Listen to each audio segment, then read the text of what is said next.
Bonsoir, bienvenue dans cette vidéo. Donc je vous montre les conditions d'équilibre d'un corps solide soumis à l'action de trois forces en utilisant donc le logiciel GeoGebra. Donc voilà un solide de masse négligeable qui est soumis à l'action de trois dynamomètres. Donc le dynamomètre D1 indique la valeur de Newton.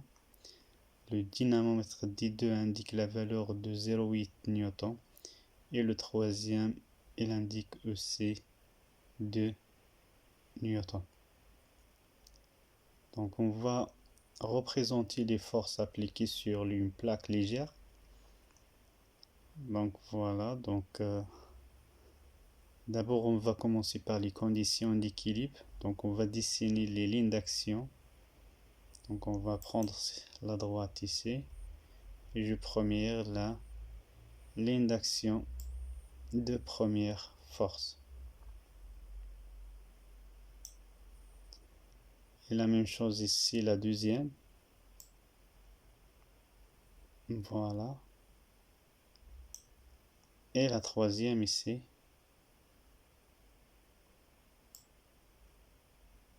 Voilà. Voilà, on observe que les lignes d'action des trois forces se coupent à un seul point. Donc on dit qu'ils sont concurrentes. Donc ils sont concurrents. Très bien. Donc on passe à la deuxième condition d'équilibre. Donc on va dessiner les forces. Donc je commence par la première force. Donc on va utiliser un cercle de centre rayon ici. Voilà, donc je prends une échelle, donc ici 1 cm pour 2 newtons. Voilà, donc je mets la valeur 2. Et voilà, donc voilà le cercle. L'intersection de la cercle avec la première ligne d'action donc nous indique la longueur de premier vecteur. Donc on va dessiner le vecteur ici. Donc je prends voilà vecteur et je dessine la vecteur ici. Voilà. On peut changer les propriétés du vecteur. Donc voilà, propriété. On a cette possibilité. Donc le nom.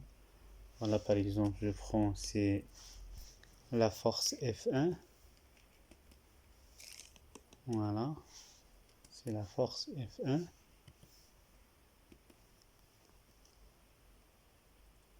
Je peux s'échanger. Voilà, donc je répète. Donc c'est F1 le nom. Et je peux changer le couleur. Donc je prends par exemple le rouge. Et voilà. Donc voilà le premier vecteur. On peut cacher la cercle, premier cercle. Et on peut cacher aussi ligne d'action. La deuxième vecteur, donc de la même manière, donc on va utiliser toujours cercle centre rayon, 1 cm et on a 2 newtons, donc 2 cm. Et voilà, cercle. Et après je dessine. Voilà, je dessine le vecteur, donc le vecteur F2 par exemple. Donc je prends F2. Voilà, il est là, donc je change les propriétés de F2. Voilà, c'est F2. Je change la couleur, donc je prends par exemple, voilà, je prends le vert, ou bien, voilà, je prends le vert par exemple. Voilà, je ferme, etc. Donc je cache le deuxième cercle. Et la ligne d'action, voilà, il est là. Donc la ligne d'action, etc. Donc voilà. Et il est là. Donc la ligne d'action, dernière ligne d'action. Voilà, j'ai oublié. Voilà, il est là. Voilà. Voilà, je trace la dernière, c'est 0,8. Donc voilà, c'est 0,8. De la même manière, je fais comme ça. Donc centre cercle. Et voilà, c'est 0, donc 0,8 cm. 0,8 cm. Et voilà la cercle. J'ai dessiné la vecteur.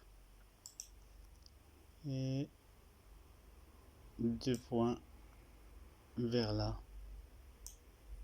Voilà, donc la couleur c'est donc F3.